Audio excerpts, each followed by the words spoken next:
அனைவருக்கும் வணக்கம்.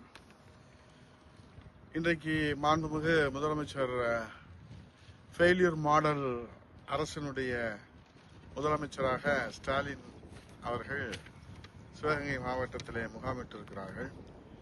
இதுவரை இந்த 4.5 ஆண்டு 5 ஆண்டு காலத்தில் மாண்புமிகு முதலமைச்சர் அவர்கள் தென் மாநிலத்திற்கு ஏறத்தாழ ஒரு 35 முறை அவர் தன்னுடைய சுற்றுப்பயணத்தை கெத்து பயணமாக அவர் அறிவிப்பு கொடுக்கிறார். ஆனால் மக்களிடத்தில் அது வெற்று பயணமாகத்தான் இன்றைக்கு இருக்கிறது. இத்தனை முறை வந்தார் என்பதை மட்டுமே அவர்கள் சாதனையாக கெத்தாக சொன்னாலும் தென் மாவட்டத்தில் வெத்தாகத்தான் போயிருக்கிறது.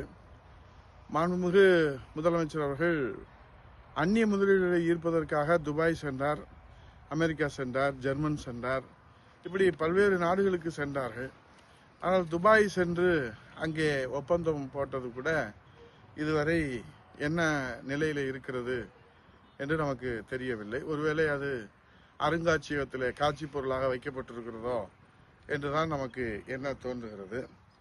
ஆகவே உள்நாட்டு பயணம் என்றாலும் வெளிநாட்டு பயணம் என்றாலும் அவர் கெத்து பயணமாக அறிக்கை மட்டும் கொடுப்பதில் கெத்தாக இருக்கிறார். ஆனால் தமிழ்நாட்டுக்கு கிடைப்பது வெத்தாகத்தான் போயிருக்கிறது. ஆக அவருடைய பயணம் வெத்து பயணம்.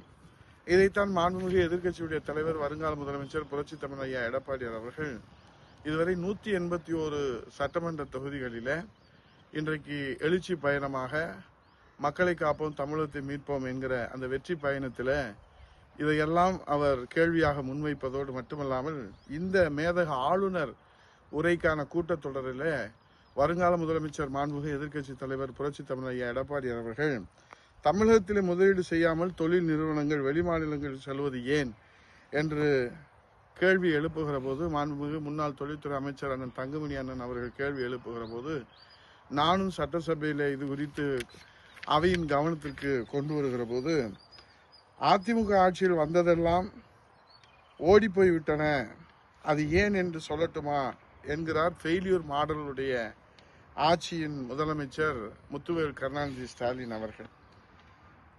அதோடு மட்டுமல்லாமல் தொழில்துறை அமைச்சர் அவர்கள் ஆந்திரா போன்ற மாநிலங்கள் இலவசமாக நிலம் தருகின்றன, நாம் இலவசமாக நிலம் கொடுக்க முடியுமா என்று ஒரு விஞ்ஞான கருத்தை சட்டசபையிலே வெளியிட்டு நமக்கெல்லாம் ஒரு பொருளாதார ஞானி கிடைத்திருக்கிறார் என்கிற ஒரு அறிவிப்பை செய்திருக்கிறார். முதலமைச்சருடைய வெளிநாட்டு பயணமோ உள்நாட்டு பயணமோ அது வெத்து பயணமாகத்தான் தொடர்ந்து இந்த 5 ஆண்டுகளில் மக்கள் பார்த்து அழுத்து போய் வெறுத்து போய் வேதனையில் இருக்கிறார்கள். ஒரு தொழிலை துவங்க வாய்ப்பளித்தால் அதிலே பல்லாயிரக்கணக்கானவர்களுக்கு வேலை கிடைத்து அவர்கள் வாழ்க்கையிலே உயர்வார்கள். ஆனால் இதை பற்றியெல்லாம் சிந்திப்பதற்கு ஆளும் அரசுக்கு நேரம் இருக்கிறதா என்று தெரியவில்லை.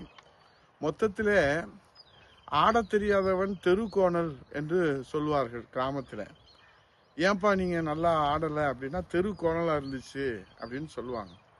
அது மாதிரி ஏன்பா முதலீடு வரல அப்படின்னு சொன்னால் அங்கே இலவசமாக கொடுக்குறாங்க, இங்கே இலவசமாக கொடுக்குறாங்க, நாங்கள் கொடுக்க முடியுமா என்று ஒரு சாக்கு போக்கை சொல்லுகிற ஒரு நிலையை நாம் பார்க்கிற போது இந்த அரசு இன்றைக்கு முதலீடுகளை கோட்டை விட்டுவிட்டு இன்றைக்கு உப்புச்சப்பு இல்லாத காரணங்களை சாக்கு போக்காக சொல்லி மக்களிடத்தில் நியாயப்படுத்த முயற்சிப்பது நாம் வேதனையாக இருக்கிறது.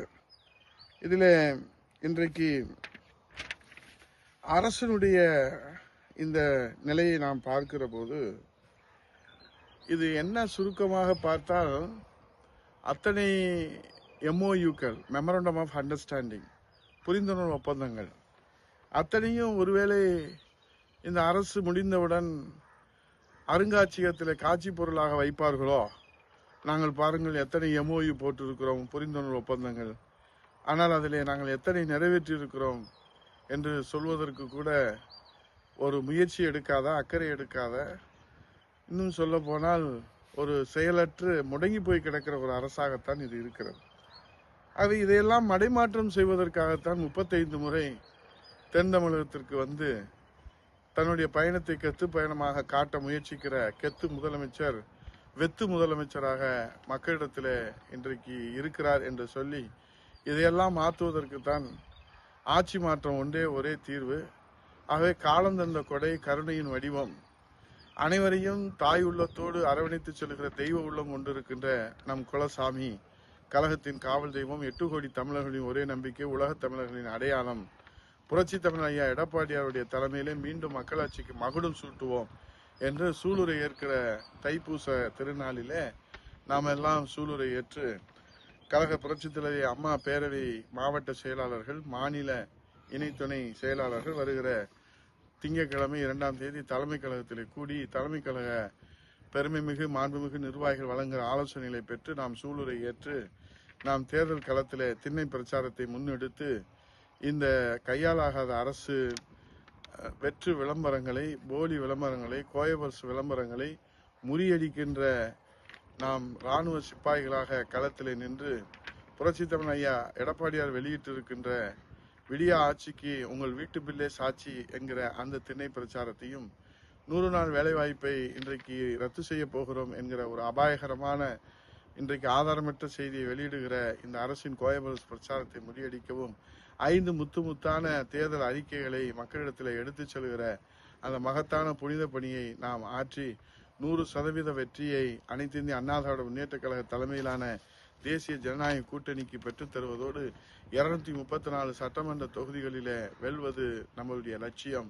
210 சட்டமன்ற தொகுதிகளிலே அனைத்து இந்திய அண்ணா திராவிட முன்னேற்ற கழக தலைமையிலான தேசிய ஜனநாயக கூட்டணி வெல்வது நிச்சயம் என்று கூறி களப்பணி ஆற்றுவோம், உழைப்போம், மக்களை சந்திப்போம், மக்களாட்சிக்கு மகுடம் சூட்டுவோம். நன்றி, வணக்கம்.